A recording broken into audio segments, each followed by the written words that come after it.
few more people. Oman, Birmingham, India, fantastic. Guayaquil in Ecuador. I imagine it's slightly warmer there than it is here. And I have my back door open to let my dog in and out whilst I'm doing this webinar. Hopefully we won't be interrupted by my dog trying to get involved in the webinar and doing a sort of Zoom bomb. Right, okay, let's get started. It is now 2:01. First of all, I thought I would deliver this webinar a little later than normal because I usually do it in the morning at 11 o'clock in the morning.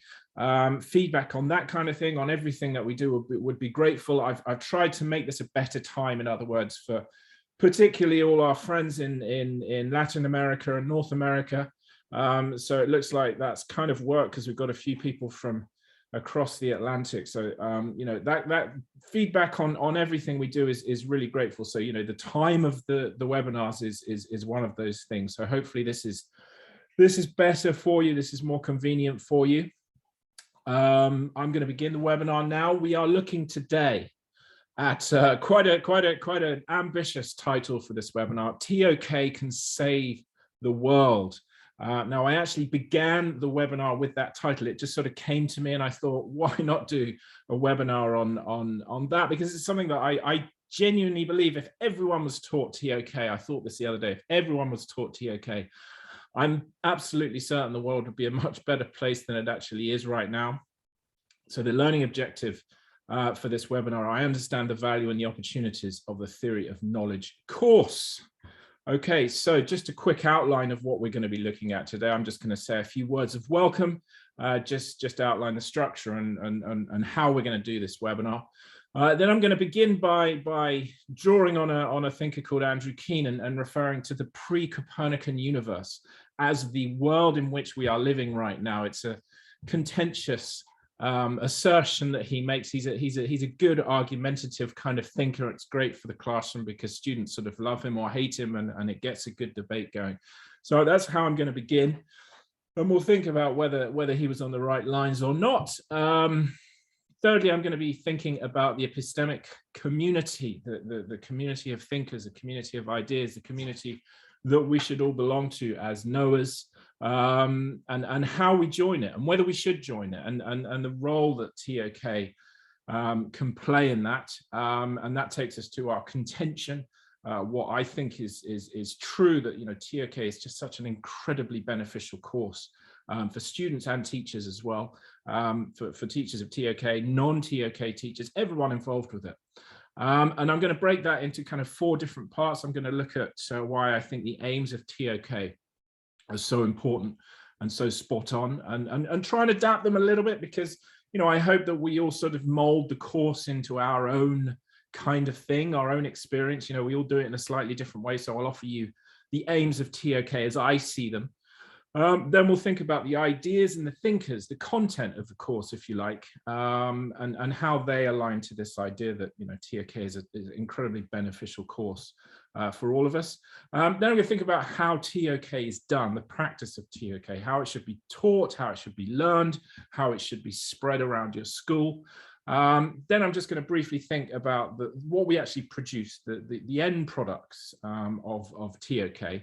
Obviously, we're thinking there about the assessment tasks, but not just those 2 things. I think we try and create a lot of things in TOK, and again, how I think those link to what we're looking at today. And that's it. Then you can leave us if you have busy things to do for the rest of the day. But I would like to just outline some of the things that we're doing at the moment. We're making huge changes to TOK, to the theoryofknowledge.net site, I should say, for the members, for free users. Part of that is planning a few more webinars throughout the year. I hope to be doing this more often, but also we're building a lot more resources. We've just changed the website over to a new server. We've got new developers. We've got people helping us to get the message of TOK out a little more effectively. So I'm just going to quickly run over that, and I hope that the experience for members is going to be even better in the coming year. And I'll outline that in the final part of the webinar, our support for TOK. Okay, so first of all, thanks for joining us. It's nearly Christmas. I know a lot of us have sort of holiday sort of mentality already. My own children have broken up now. They're on holiday.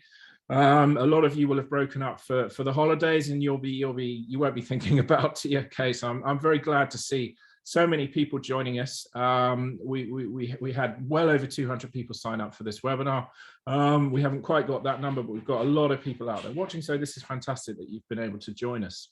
Right. So first of all, let me just quickly go over what I mean by this webinar. Who is this for? First of all, it's for anyone involved in TOK. Specifically, it's for people who are new to TOK, be they students who are just doing TOK for the first time, teachers who might be coming to TOK and have never taught this weird and wonderful course before, and also parents. I really want to get parents on board because I think they can help us to support their child's sort of intellectual journey. This amazing course that TOK is, I think, is probably the most interesting one, the most accessible one for parents. So I think that's a massive opportunity for us that we should make the most of and get them on board as well. It's also for not necessarily TOK teachers coming to the course for the first time, but for non-TOK teachers, other DP teachers who might be looking for a little bit of a, I don't know, hard sell for what TOK is, a little bit of a, it's almost an elevator speech, although this one is going to last an hour rather than, 10 seconds or whatever most elevator speeches are. I feel very strongly about TOK. I think it's a fantastic course. And I just wanted to outline that.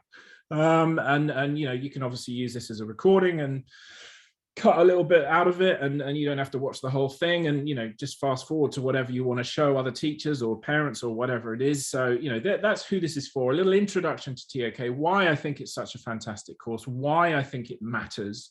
I think some parents sometimes say, why do they do this course? They're not going to study it at university. I think it's the most important course that they do in the DP, and here are some of the reasons why I think that. So the webinar should last about an hour. That's with questions at the end. It's coming up to 2:10. So we should be finished by about 3. Obviously, you can switch off and leave at any point. I will send you, as it says there, the debrief email afterwards and an attendance certificate. I've had a few people say, could we possibly have a certificate? I'm very happy to design you a little certificate saying that you've taken part in this webinar. I'll be doing that for all of the webinars that we offer from now on. Questions and messages you can send probably best at the end when we do the sort of Q&A section, because I actually have the questions then sort of stored, whereas if you just send in the chat, I will sort of probably lose them. Otherwise, you can send in some questions afterwards via email, and I will do my best to respond to all of the ones that are asked and send it out in the debrief email. I didn't introduce myself. Horrible assumption that you know who I am. You might not. Excuse me. You might be seeing one of these webinars for the first time. So my name is Michael Dunn, and I'm the creator of theoryofknowledge.net, which is a big website, quite big website for TOK, which I've been running for well over 10 years now. And we've just launched our 100th ever edition of the TOK newsletter. More about that a little bit later on in the webinar. So welcome, and that's how we're doing things today. Okay. So, excuse me, I want to begin by thinking about the world in which we are living. And it's a difficult place. It's a challenging place. We refer to knowers, that is to say us, students, other teachers navigating through the world. And it's, I think, becoming a more and more difficult place to navigate through. It's more and more difficult sorting out the wheat from the chaff. In other words, information that we can rely on and information that is either deliberately misleading or accidentally misleading. Most of the information we find online is not valid information. It's not fully supported with proper evidence, or it's just downright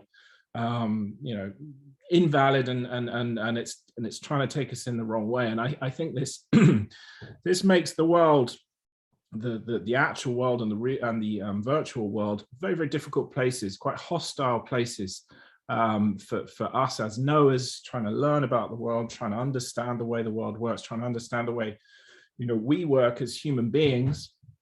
And I think it's quite easy to get cynical about the world as well. I mean, I'm obviously I'm based in the UK, and the news, I won't go into the details, but the news makes you very cynical when your leaders sort of say one thing and behave in a completely different way. If you're following the news here in the UK, you'll know what I'm talking about. But it's obviously not just in the UK; it's in a lot of different countries at the moment. It's very easy, I think, to be cynical about consensus on truth, as I've said there. In other words, what truth is, what is really going on, how we should really behave, how we can work together, how we can make the right sort of political decisions when it's so hard to sort of access what's going on. And I think that's true from our perspective, but I think from the perspective of a 17-year-old, it's even more easy to be cynical. I mean, I speak from my own experience. I think I was often looking for an excuse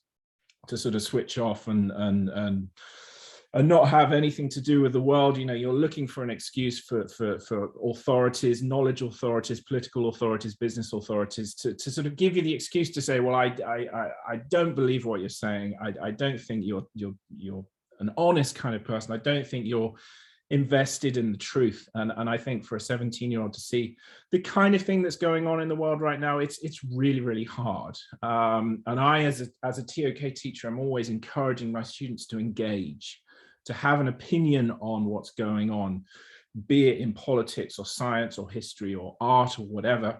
And I sometimes encounter resistance, you know, students who think, well, what does it matter? You know, look at how the world is being run right now. You know, what does it matter that I have a position on things going on? And I think it's very important that they do. Now, the reference I've drawn on here, the pre-Copernican universe, there's a little link there that will take you to a very nice big think talk by Andrew Keen a few years back, who offered us the idea that rather than us actually progressing as a society, progressing as a kind of body of thinkers and knowers, we're actually going backwards. And the internet, rather than sort of connecting us, is actually encouraging our isolation from one another. We are sort of living in our own echo chambers, as he put it, and you know, those are more reinforced than ever, more stratified, more polarized than ever. And in fact, in the next issue of the newsletter, I'll be looking at a story about politics and how in the United States they're at a sort of dangerous level of polarization.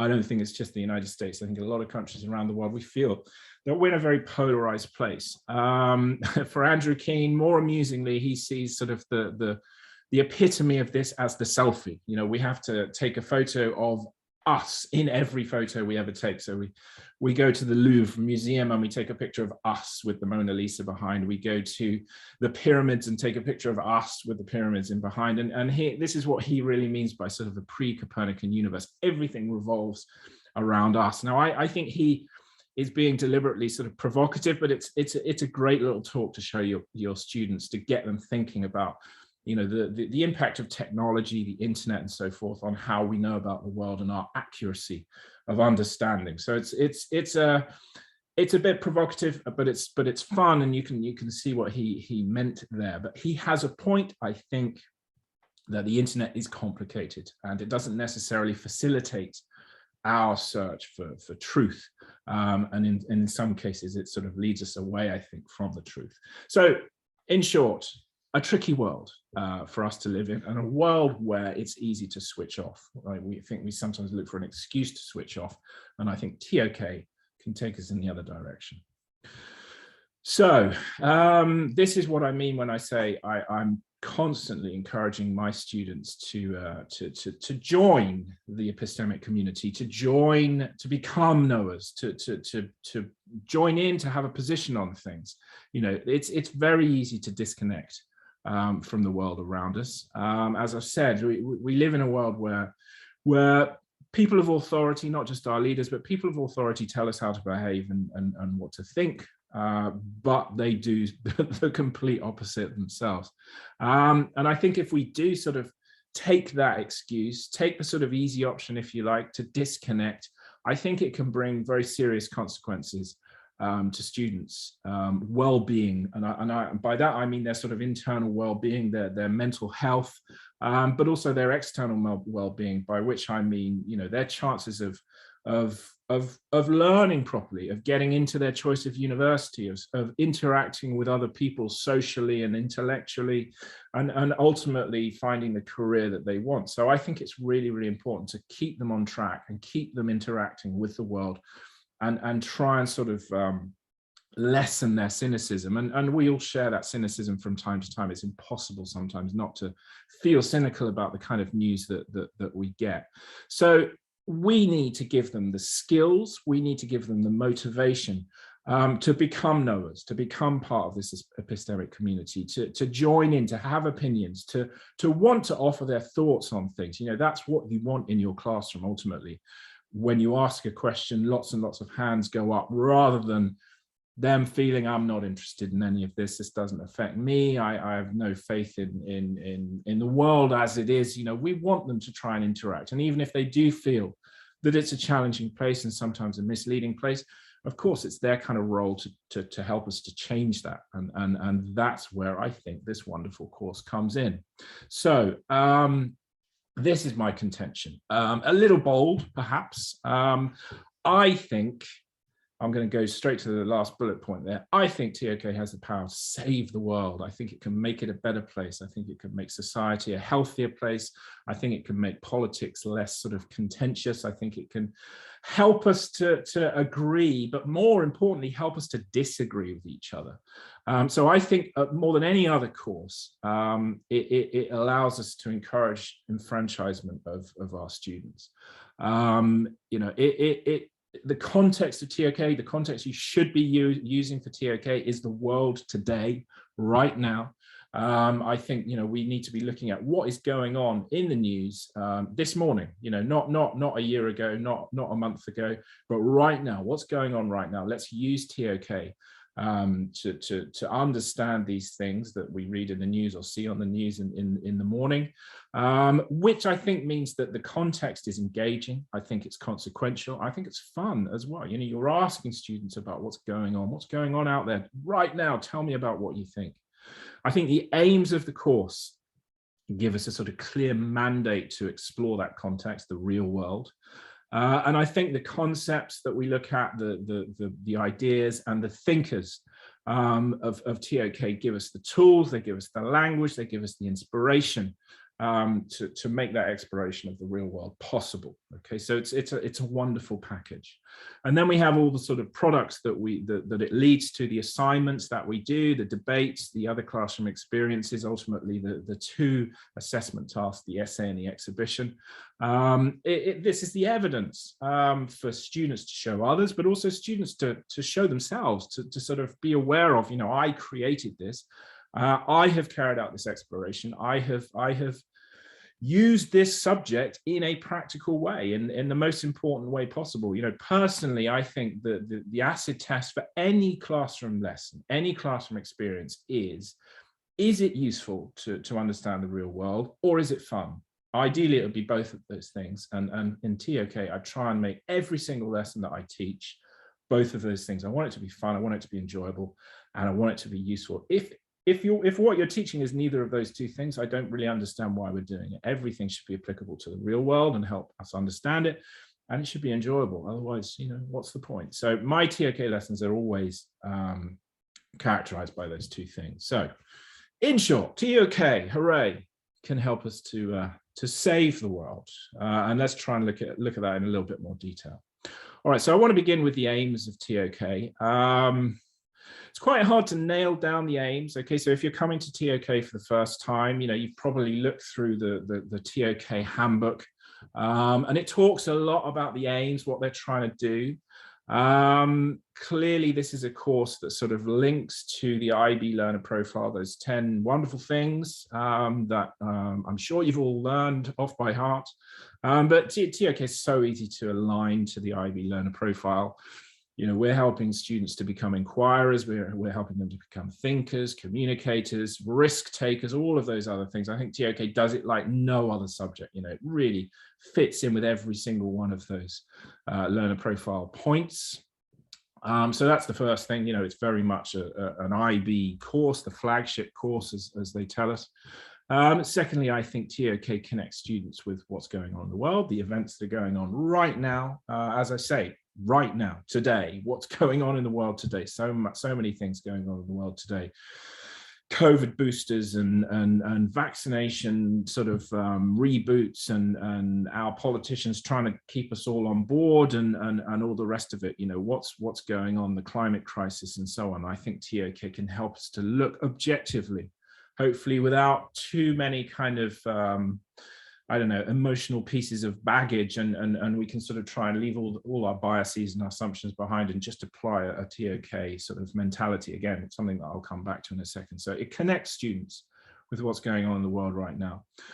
Thirdly, I think TOK helps students to identify their own biases and assumptions about the world and figure out that what they think they know is not always what they actually know. And if we can help them to leave behind these biases and assumptions that they've picked up probably without even knowing it, some will be obvious where they come from, but some, you'll say, well, why do you think that? Well, I'm not really sure, sir, but I've always thought that. Well, think about it. Is it valid? Where does it come from? I think that is possibly the most useful aspect of the course.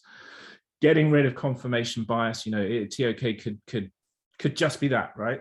That's what we're trying to do. And if you can do that, you are an amazing thinker. You are an expert thinker. If you can actually admit, I may not have it right, let me examine the evidence, then you've made it.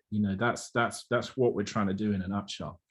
And then fourthly, I try and tie my course to the 4 C's: critical thinking, communication, collaboration, and creativity. I think those 4 things that we hear a lot about, we've heard a lot about for years and years, are still very valid. I think this is what we are trying to do as educators overall. We're not really trying to get content across. That's definitely not one of the 4 C's. We're trying to get these skills across. We're trying to get this mentality, this framework of thinking to our students so they can then apply it to the real world. And I think TOK does that better than any other course. Okay, so those are some aims of the course. You might see other ones written down. That, as I say, the TOK handbook it talks at length about the aims of TOK, but those for me I think are the most important aspects of the course. And as much as possible, I try and link my lessons to all of those things. So looking at all those things, you can see how this is such a valuable experience for students. It's an experience that is going to lead them towards, as I've said before, if they're disagreeing with others, they're doing it in a positive way. And we're all obviously going to have different opinions, and we are not trying to make them think a certain thing. We're trying to help them to think in a certain way, and that could lead to completely different outcomes within their class groups, within their year groups, within different schools. And as long as they're doing it in the kind of right way, then it's valid. It doesn't matter what the sort of outcome is. It's about evidence-based thinking. It's about thinking for themselves, and those are the very, very precious aims, I think, of TOK. Let's delve a little bit deeper though into the 4 C's, because we do hear about these things a lot, and we refer to critical thinking a lot, and sometimes if someone says, well, what does it actually mean, critical thinking? It's quite hard to get a sort of handle on it. So I offer you this slide. I'm not going to sort of go into a lot of detail, but this for me at least is what we mean by these 4 different things, and you should be able to see instantly how these things link to TOK, and how I hope this is conducive to a positive learning community, to a positive environment for offering your ideas and listening to the ideas of others. So critical thinking for me is all about evidence-based thinking, but it's also about having a great deal of self-awareness and realizing that we can look at the world through different perspectives, and our one isn't necessarily the right one. Having a willingness to accept you're wrong. We sort of draw on thinkers such as John Stuart Mill, whose life and work was all about that humility, being humble as knowers, because if you're not, then you'll never think critically. If you think you're right and aren't interested in improving your understanding, you're not a proper thinker. You're certainly not a critical thinker. By creativity, I mean thinking about how there are different approaches to producing knowledge and acquiring knowledge. Obviously, these four C's all interact and interrelate in a very strong way. So, the idea of perspectives as well is you have to be creative, I think, to think in a different sort of perspective, or think via a different perspective, a different point of view. So using your imagination to kind of get there. And I think creativity is all about being unafraid to get things wrong. Put your hand up and say something which might be completely off base. We've got to be prepared to do that in order to sort of move forward as thinkers. Communication, we need to be able to express ourselves in a very, very clear way. We need to be able to listen to others as well as we are communicating. Communicating doesn't happen, from one point of view unilaterally. It's something that is sort of give and take kind of relationship. Using terminology that's agreed upon, such a simple idea. I'll come back to that a little bit later, by really sort of popularized by Donald Hoffman, the thinker. He made a little video that I think I have a link to somewhere in this webinar. Before you begin a debate, you have to agree on what all of the terms mean, because we all have different interpretations of the same terms. One of the reasons why the TOK essay is difficult to write. But if you begin by agreeing, this is what we're going to mean when we refer to God, when we refer to evolution, when we refer to social media. If we're all interpreting in the right way, in the same way, I should say, then our debate will be positive rather than sort of argumentative. And then collaboration, very, very sort of closely related to communication, because we need to take on board the ideas of others. We need to listen to the ideas of others. I think I'm so happy that we are. Well, it's a slow process, but we are leaving this era of competitive education. The idea that, when I was at school, at least, we were ranked in every subject, first down to 25 or however many people I had in my class. You were competing with others. Now, success in life, students will soon learn, is all based on the extent to which they can collaborate rather than compete with others. All of your success will come from working effectively with other people, even if it's, just enriching yourself. You will have to work with others in order to get to that point, to build your company, to do whatever. So, I'm glad to see that schools are beginning to take that on board and encourage collaborative learning. You can't cheat by copying other people's ideas. You share your ideas. You're helping others. You are learning from them, and I think this is very sort of central to the TOK experience. The way in which we listen to the ideas of others, we try and consider other perspectives. This is all a collaborative process, and certainly that's how it should be in TOK, and I think it should be like that in everything we do in school. So those are the 4 aims of TOK. Again, I think it should be clear how this can help build a better society and save the world. Okay, we'll look at another aim of TOK. This is perhaps more close to my own heart, and certainly the way I teach my course that I've designed. I do something called assumption busting. So I try and look at ideas that the students have quite deeply embedded in their sort of psyches and in their minds, and we test them, we probe them, we see how valid they are. It's a fun process. Sometimes it can be a slightly, excuse me, a slightly infuriating process. Sometimes it can be quite a challenging process, but we should be attempting to challenge our knowledge about the world rather than confirm it. Most of us take what we might call a cognitive shortcut. Look, my head is in the way of that, so you can't see it. Oh, there we go, cognitive shortcut. Rather than making the effort to acquire objective knowledge about the world. It's much easier, in other words, to just sort of look for evidence that supports what you already think, rather than say, whoa, I've got everything wrong. So, this is what we do when we cherry pick evidence, when we look for things to confirm our biases. And I, you know, we do that explicitly in TOK. We think about that sort of generally how we think in that way, but then we have specific examples of assumption busting classes and assumption busting thinkers and assumption busting concepts and ideas, which I'll have a look at in a second. So this sort of runs into 4B, which is not the aims of TOK, but the concepts and the thinkers of TOK. So here are some of the ones that I look at. Here's some of my favorite assumption busting ideas. So right now, you know, we are being sort of led by politicians who are insisting on certainty. Okay, we're following the science. We have certain knowledge. Now, that's not how science works, actually. It works, it's based on uncertainty. We investigate uncertainty. We're not looking to confirm certainty. We are looking to sort of probe uncertainty.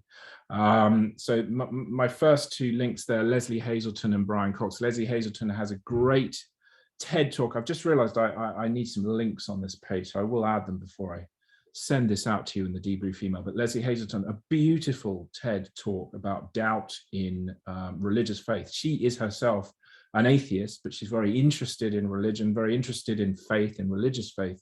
And she says doubt is at the heart of religious faith. It's a fantastic idea. Brian Cox, the scientist, obviously very different area of knowledge or different part of the TOK course, talks about how we follow the uncertainty. Science is all about uncertainty. So this is a great little assumption busting exercise in which you ask students to think in terms of certainty, and is that what we are aiming for? Is that what we're striving for? And actually these two thinkers help us to realize that it isn't really. Rebecca Adamson is a really good thinker on how Indigenous approaches to knowing about the world, knowing about the environment, is a model for industrial societies. We're very arrogant in our large-scale industrialized societies. We think we have it right. A lot of the students that I teach, even where I've been teaching in Peru and in Colombia, think they have it absolutely right. They have an inherent sort of condescension towards Indigenous societies, but when you start looking at the way in which they look after the environment, the natural world, you soon realize that they are far more switched on than we in the sort of Western industrialized world are. And we need to start listening to them right now, because the climate crisis is in a very serious sort of stage right now, and we can learn a lot from them. And one of the keys to that is ownership. Okay, how we see that we can own the natural world, whereas to most Indigenous societies, that is anathema. You cannot own the natural world. You can only look after it and pass it on to the next generation, which is a great little way of busting your students' sort of supercilious assumptions about what they know and what other people don't know. Memory is a fantastic topic to explore. Links to knowledge and the knower, really sort of not knowing on a personal basis, and it's wonderful asking students what they think about memory, what form they think it takes. They unsurprisingly think it's sort of stored like a kind of information in a hard drive or a recording device, and of course that isn't how it works at all. And you've got three thinkers there, Elizabeth Loftus, Julia Shaw, and Barbara Kingsolver, the writer, who very nicely show that actually memory is like a Wikipedia page. We can edit it, and more shockingly, other people can edit it if they know how to do it. So that's a great one for students to explore. I begin actually the course looking at how we have an assumption that we are seeing reality. We are seeing an objective reality out there. And via the work of people like David Eagleman, Bo Lotto, Donald Hoffman, we learn that we all construct reality in a different way. There is no objective reality. We don't see what there is out there. And that is a wonderful moment for students when they think, whoa, there is no objective reality. There is no sort of truth out there. We all construct it in a different way. And you can have some very interesting discussions. I think it's important to explore why that is, and Donald Hoffman gives us one interpretation of why that might be with his wonderful metaphor, the desktop of a computer. That's the reality we see. We don't see the computer itself, we see the desktop. So that's a brilliant sort of series of ideas that you can explore.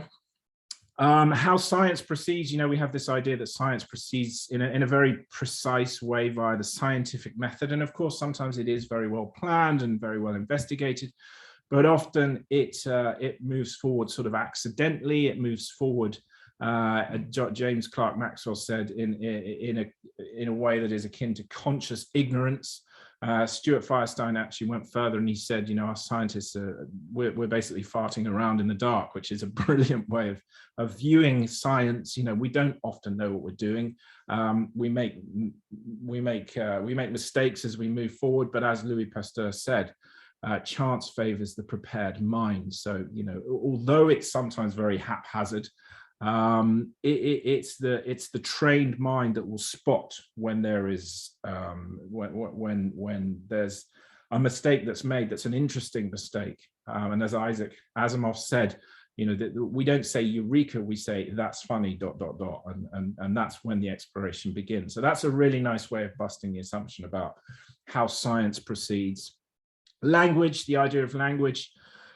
Corey Stamper and Aaron McKean are both brilliant on language, and they sort of show us that language is constantly evolving. It doesn't sort of stay still. So words mean different things at different points in history.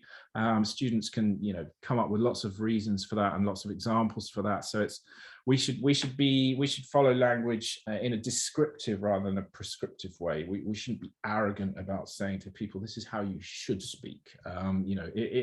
It's constantly changing. Just look at the way Shakespeare used language compared to now. And of course, it's always evolving. And that's the beautiful thing about language. And then finally, these are just kind of arbitrary examples I've just drawn out. I've got tens of not quite hundreds, but I've got scores of ideas like this that I sort of embed in my course. Another really nice one, how, you cannot take the 3D Earth and turn it into a two-dimensional representation. You just can't do that mathematically. So every single map of the world or atlas of the world that you see that's two-dimensional is completely incorrect. And what's interesting for students, they might get that and think, well, yeah, obviously, but what's interesting is how we sort of distort the world. And of course, it's North America and it's Europe that end up kind of benefiting from this rather than sort of India and Africa and South America. They end up shrinking, and Europe and North America end up sort of being expanded. And when you see how they actually are on top of each other, you realize how enormous, the African continent is, the South American continent, how huge India is. Is that deliberate? Is that sort of a colonial way of thinking? Has it just happened because, like Google would say, the angles are easier in the way in which we project it, the Mercator sort of projection of the world? But that's a lovely little assumption. Jonathan Drury goes a little bit further and talks about a lot of things to do with the universe and the solar system, how, we imagine planets revolving in elliptical shapes around the sun. And that's because the way we see it is always elliptical. It's not, of course, at all. It's circular. But these sort of assumptions and biases that we have come sometimes from the way in which we've been taught and the way we've sort of subconsciously taken on board information. So there are loads and loads of assumptions that you can bust, and it's such a healthy thing to do to students, because they end up thinking, well, I don't know everything, even though I'm 17 and brilliant and urbane and sophisticated, I don't know everything, and things that I really thought were true actually look like they're not. I think the important thing in TOK is not to leave it there, though. You can't just sort of take things apart. You have to sort of rebuild them. So, you have to leave students with sort of reasons for the way in which they think, and not just undermine their knowledge. And as long as we do that, then I think we're in good shape. Some more key concepts. What's been introduced in the newest syllabus for TOK are the 12 key concepts. And these are a fantastic range of ideas and sort of things to talk about, because not only do they allow us to frame our ideas and articulate our opinions in TOK lessons, they're also great for crossing over into other subjects. Certainty is mentioned there. I've already talked about certainty. The role of evidence, for example, how do we use evidence in different subjects? What form does evidence take in say, artistic subjects, scientific subjects? in politics, in law. Justification, how do we justify our views? How do we support them? In some subjects, you're going to do it in a radically different way to in other subjects. How does power skew what we know? So there are some fantastic words here that we can use in TOK that are just so important for students to grasp and get their heads around and see how sort of important they are. And I have very subtly colored one of them in. You can't probably see the different color, but values is a slightly different color. That's something that runs through the TOK course and is massively important. And obviously, if we are to have this higher purpose for TOK that I think is there, even if we're not being explicit about it, it is there. Values, you can see what we're trying to do. We're trying to help students to construct their values, question their values, support their values with reference to what's going on in the real world, with evidence that they can show others, share with others, and just reflect on what values are, what ethics are, what morality is. This is what I mean about them becoming enfranchised, becoming empowered by this, being a part of something, having an opinion on something. I tell my students constantly, get off the fence, have an opinion. And I think there's no area more important than when it comes to values. Okay, so moving on. 4B, yes, okay, so I've also included this as ideas and thinkers. So the way I structure my course, if you're not familiar with theoryofknowledge.net and the structure, although more on that later, something quite exciting for some of you at least. So I structure my course into 6 big questions rather than teaching it via the different areas of knowledge and the themes. I ask 6 big questions which are explored via a combination of different aspects of the course. So those are the questions that I've come up with. And as you can see, I think these are very topical questions. These are very important questions. These are questions that are going to get to the heart of what truth is, how we construct our values, how our different perspectives might lead to different outcomes, how we create new knowledge about the world, and ultimately in big question 6, experts, how do we become discerning knowers? How do we become nuanced thinkers? How do we go beyond the just sort of knee-jerk reaction that a lot of people have when they're deciding on their political views or their whatever it is? We've got to go further. We've got to understand other people. We're not trying necessarily to have the same opinions as them or even agree with them, but we've got to at least get them and understand them. And to give an example of that, one of the lessons we look at is we look at those who have anti-vax opinions, those who are flat earthers. And rather than just condemning it, which I think a lot of students might do, we try and understand. And there's often a very good reason, either to do with their sort of personal history or their societal sort of background, why they might have these views. And when we understand, that's when we reduce the kind of polarization, the dangerous polarization, I think, that there is in society. So that's the way I structure my course, very much based on questions, on ideas, on concepts. And it has made it a lot easier for me to teach the TOK course. It makes a lot more sense like this. Okay, so how do we do TOK? That can be challenging, especially when you come to it for the first time. What do you do with this weird course that doesn't have an exam at the end? You can't just tick things off and tell them to read pages from textbooks and do past papers and all the rest of it. I mean, that's what makes it wonderful, but that's what makes it a little bit more challenging, because it isn't entirely clear how you should teach it. It isn't entirely clear even what the content is. Now, I worry far less about the content that I'm getting across than the experience that I offer to both students and to the teachers that I work with. I think TOK lessons should be a haven of idea sharing and collaboration. I think students should look forward to coming to TOK lessons. I talk about acid tests. What other test is there? Do they look forward to coming to your class?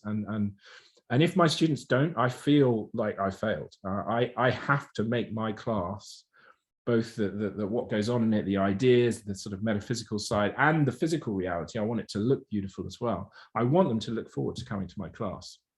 I want them to feel that their ideas are listened to. I want them to feel that they're being respected. I want them to feel that their experiences, the things that they have gone through, both inside the class, inside the school, and outside the school, are taken seriously, are listened to, and are, you know, we can learn from these experiences that they have. And I think if there's disagreement, which inevitably there will be, I like seeing a good sort of fight going on. I don't mean physical, but, you know, an intellectual fight, a fight over ideas. We shouldn't be afraid of that. We should be sort of maybe figuring out why we hold different opinions and how it's possible to hold different opinions. You know, you've selected that evidence for your idea, which you consider more important than the evidence that you've selected for your evidence. Not just, you know, well, I feel very strongly about this, I'm not really sure why, but I just feel very strongly. Well, why? You know, what evidence have you got? How can you link it to experiences that you've had? Should you be doing that in order to justify your opinions? And it's not easy, obviously. This is challenging. This is asking a lot, but that's what I think we should be sort of aspiring to.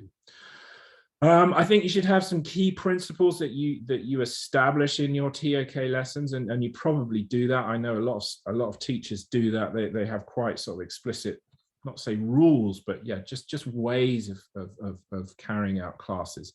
I've mentioned Donald Hoffman a lot. I think he's a fabulous thinker, but, you know, his idea that you should agree before starting, before talking, well, not before opening your mouth, because you have to open your mouth to do it, but before beginning any kind of debate, agree on the terms. What do we mean by this? Do we agree on that? If we don't agree on that, we're not going to get anywhere. What about this term?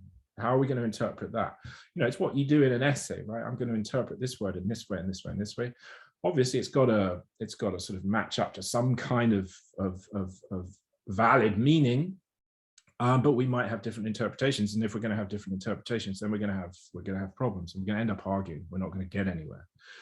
John Stuart Mill: humility is the prerequisite of learning. We've got to be prepared to admit when we're wrong. We've got to be prepared from the start that we might not have all the answers.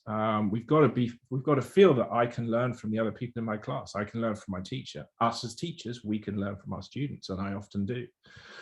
And that one as well, I think, is great. Carl Sagan: extraordinary claims require extraordinary evidence. ECRI, you know, it could be the sort of the slogan of TOK, the theory of knowledge, ECRI. You know, if you're making these claims that are quite extraordinary, that the United States is run by a shadowy group of whatever they are, have some evidence. You know, you've got to be able to prove what you're saying, otherwise it's just meaningless. It's just, you know, your imagination, which is not a bad thing, but you know, if we're actually saying that's actually what's going on, we've got to have some evidence. So I think Carl Sagan is one of the patron saints of TOK. So ultimately you know, students should want to come to your lessons. They should want to be in the space that you provide them. They should feel safe there. They should feel safe in terms of the space you provide them, to be able to say anything, to not feel that they're going to sound stupid, to feel that their approach to knowing about the world is just as valid as anyone else's in your class, just as valid as yours. And I that's what I try and create. It's not really rocket science, but you know, it is difficult. It's hard to get to that point, but I think it comes down to enjoyment. You know, if you're enjoying what you do, your students will pick up on that. And if you don't have too many unrealistic expectations of them, and if you're filling your lessons with what's going on in the world, if you're talking about, you know, today's news, it's going to be a success. You know, it's such a wonderful sort of subject to teach. And, you know, infusing them with your enthusiasm, with your interest, is going to make them want to take part, be a part of the epistemic community, have opinions, have a position, you know, get off the fence. So that's where it all comes from. Okay, so finally, we are rushing through. I can't believe it's nearly 10, it's 10 to 3 already. So finally, the final products. Now, I have certain reservations. I always have certain reservations about the essay and the exhibition. I know teachers have run into problems, particularly with the exhibition. We're still kind of getting to grips with what it actually is. What is an object? How do you write your commentary? But yes, I still think we should be trying to make the students feel that what they are doing is an empowering exercise. It's a worthy demonstration of their knowledge. You know, okay, it's challenging, the essay is difficult, but once they've written it, they are going to feel great about what they've done. And I think, you know, that feeling of empowerment, that feeling of having achieved something, again, is something that is such a sort of beneficial part of the course. You know, what they are creating is authentic, it's tangible proof. They can show it to universities. Look what I've done. This is my TOK essay. Look at the kind of ideas I'm dealing with. Look at the people that I can draw on to express myself. The same with the exhibition, you know, looking at how TOK concepts manifest in the real world, these real objects that I've picked out and analyzed. You know, this is how I can apply my knowledge, my really interesting, innovative knowledge about the world to the real world. You know, they should feel good about this. They should feel really fantastic. This is why I think the exhibition day is such a great sort of concept. It's been ruined, of course, for many people because of what's going on with COVID, but, you know, celebrating what they are creating, making a fuss, you know, telling them how brilliant they are, making people feel good about themselves. I think that's the purpose of the final product. So let's not get wrapped up too much in the fine print. You know, what we are doing is brilliant, and it should be celebrated. I don't think those two things are the only things we should do in TOK. I'm very, very active about decorating my classes. I mean, I read an article the other day about how this was a bad thing for learning. I thought I'd never read such absolute nonsense. I think your classroom should be as active, as interesting, as colorful as possible. Personally, I sort of structure my classroom into the 6 big questions. So we have, you know, spaces all around the class where we put our work, we put our post-it notes from exit slips. We make our learning as visual as possible. We try and sort of design posters and infographics, and you know, we interview people, and we put all of that on the wall, and we really, again, celebrate what we're learning. We want it to be as sort of image driven as possible, the activities that we do. So, you know, we're at the end, we've sort of created almost like a 3D textbook of TOK around the class. I think this makes the students feel great about what they're doing, great about themselves, and this is good for the world. Right, I think that's all really I have to say about how TOK is a fantastic experience. I hope that got across. I'm very passionate about it. I love the course, and I want students to love it as well. I think it's fabulous that there's no end of year or end of course exam. You know, you should enjoy yourself as much as possible when you're teaching TOK. They should enjoy themselves as much as possible.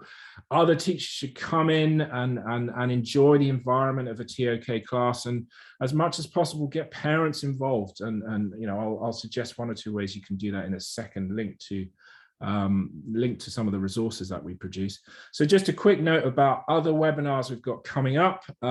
We've got a couple of recorded ones that I've relatively recently added to YouTube, so you can just follow the links there, and that will take you to them. So Investigating Issues is a new resource that looks at not just single sort of individual real life situations, but whole kind of issues that are all related. And I've tried to gather them all together into about 120 issues that we can use TOK to understand. So that's something you can look at there, all talking about that.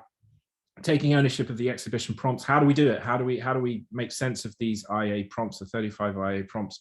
Some suggestions there. I have, another recording. I did have a look at the M22 titles.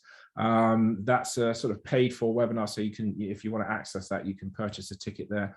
On the 17th of January, I will be talking to my very good friend and one of my inspirations as a teacher, Andrew Rothman, who is a fantastic individual, fantastic teacher, fantastic educator. I'm going to be talking to him about how not to write the TOK essay, 7 big mistakes that we make, or at least when students make when they're writing the TOK essay. I'm going to be talking to him on the 17th of January. You can purchase a ticket for that there. And another freebie coming up in February, the 10th of February. I think TOK is a really powerful tool to get students into university. I think it's what universities are looking for. I think it's, as I've said before, it's tangible proof that they think in a certain brilliant way. And I think we should be using it as much as we possibly can to help our students get into their choice of university. So I will discuss that on the 10th of February, designed for teachers or for students. It's free, so you can just register your name there if you're interested in that. Just a few things that you can use right now. These resources that you see here are all available free. They're all for free users of the site. They can be downloaded immediately. So the monthly newsletter, this is a big part of what we do. You know, I've been saying we should link TOK to what's going on in the world right now, and my monthly TOK letter tries to do that. You can subscribe to the free edition of the monthly newsletter there if you're not a member. See the last edition, which was our 100th edition, by following the second link there. Again, I should have added a few more links here, which I will do. Videos and guidance notes on the exhibition and essay. I'll give you a link to that when I send this out. So I've added quite a lot of notes to the exhibition and the essay. We've got some little TOK explainer videos. We're going to do more of these in the next few weeks and months. They're just sort of 3-minute explainers to the course. You can find loads of notes on the course, and I'll give you a link to see some of the sample resources that members have access to when they use the site. If you're a member, I hope I've got some good news for you, because we are adding a load of new things to the site. I'm going to be designing some TOK student support packs specifically for the essay and for the exhibition. Also, you know, I really want to make a big thing about this university. So the webinar that I just mentioned is 10 ways that you can use TOK to get into university. I'm designing a new resource, which is 100 ways to use TOK to get into university, looking at ideas, thinkers, skills, etc., etc. So that's going to be the third of the 3 student support packs. I'm designing a whole bunch of new lessons as well. So the site will now have, from next year, from early next year, 2 kind of ways of delivering the TOK course. So you can use the BQ, the big question lessons, if you want, structure it that way. That's my personal preference, but I know a lot of teachers, and I've just been hearing from them via a questionnaire that we sent out.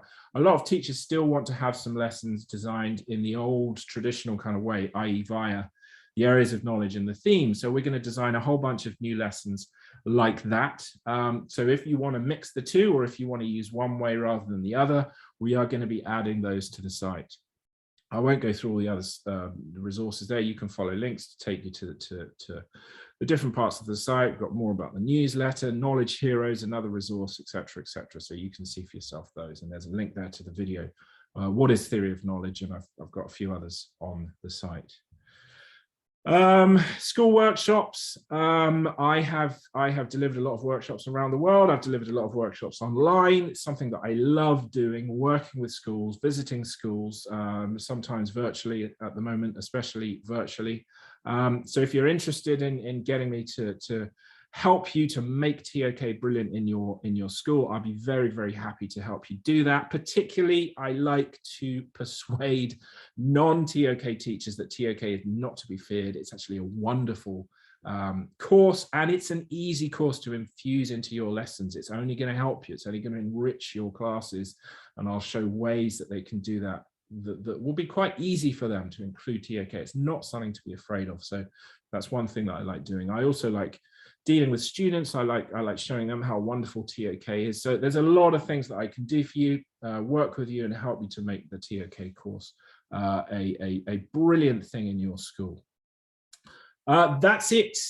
I did promise a Q&A. I will have a quick look. I'm actually going to go back, so I don't like that slide so much. Let's stay on that one. I did promise you a Q&A. So someone is saying, how long are your TOK lectures? How many times a week do you have TOK lessons? So I'm used to working in schools where you have about 120 minutes a week of TOK, but I'm very sneaky.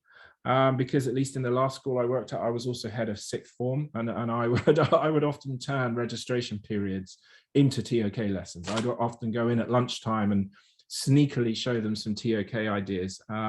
So I tried to make it more than that, but typically in the last school is a good example. I had like an 80-minute double period with a class, and then a 40-minute period on top of that. And the 40-minute period was often a whole year group. So we'd try and get speakers in, we'd try and get other teachers to come in. So that's how much time. And I realize that's more time than some schools get. You've got to bother your senior management team. You've got to get them to add more TOK, as much TOK as possible, because as we know, it's the best EP course.